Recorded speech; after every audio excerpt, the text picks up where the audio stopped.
नमस्कार दोस्तों। भारत में जमीन खरीदना जीवन का सबसे बड़ा निवेश होता है, लेकिन जानकारी की कमी के कारण लोग अक्सर धोखाधड़ी का शिकार हो जाते हैं।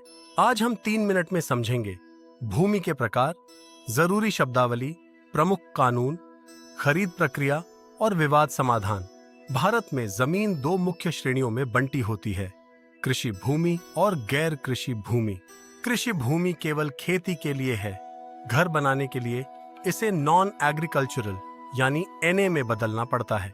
फ्री होल्ड में मालिक का पूर्ण अधिकार होता है, जबकि लीज होल्ड 30, 60 या 99 वर्षों के लिए होता है। अब समझते हैं जरूरी शब्द। पहला है दाखिल खारिज यानी म्यूटेशन, यानी सरकारी रिकॉर्ड में नए मालिक का नाम। खसरा जमीन के टुकड़े का यूनिक नंबर है और खतौनी एक व्यक्ति की सभी जमीनों का रिकॉर्ड। इनकम्बरेंस सर्टिफिकेट या ईसी यह साबित करता है कि जमीन पर कोई लोन या विवाद नहीं है। प्रमुख कानूनों में पहला है ट्रांसफर ऑफ प्रॉपर्टी एक्ट 1882, जो बेचने और पट्टे के नियम तय करता है। रजिस्ट्रेशन एक्ट 1908 के तहत 100 रुपए से अधिक की संपत्ति का रजिस्ट्रेशन अनिवार्य है। रीरा एक्ट 2016 बिल्डरों की धोखाधड़ी रोकने और ग्राहकों के अधिकारों की रक्षा के लिए बनाया गया है।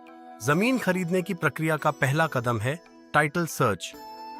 पिछले 30 वर्षों का रिकॉर्ड जरूर जांचें। दूसरा है वेरिफिकेशन। पटवारी या तहसील कार्यालय से खसरा खतौनी का मिलान करें। तीसरा स्टेप है सेल अग्रीमेंट। टोकन राशि देकर एग्रीमेंट कराएं और नियम स्पष्ट रखें। चौथा, स्टैंप ड्यूटी जमा करें और सेल डीड रजिस्टर कराएं। यही आपका कानूनी मालिकाना प्रमाण है। अंत में 45 से 90 दिनों के भीतर नामांतरण जरूर कराएं। अब बात करते हैं विवादों की।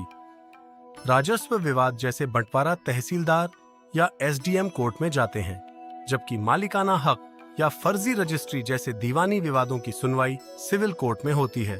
सामान्य सुझाव: पावर ऑफ अटर्नी यानी जीपीए से जमीन खरीदते समय बहुत सावधानी बरतें। पैतृक संपत्ति बेचने से पहले सभी कानूनी वारिसों की लिखित सहमति लेना अनिवार्य है। आजकल ऑनलाइन रिकॉर्ड उपलब्ध हैं, जैसे यूपी का भूलेख और बिहार का बिहार भूमि। इनका उपयोग करें। तो दोस्तों, जमीन खरीदना केवल पैसा लगाने का काम नहीं है, बल्कि कानूनी जागरूकता का विषय है। अगर यह जानकारी उपयोगी लगी हो तो वीडियो को लाइक करें और सब्सक्राइब जरूर करें। धन्यवाद। जय हिंद।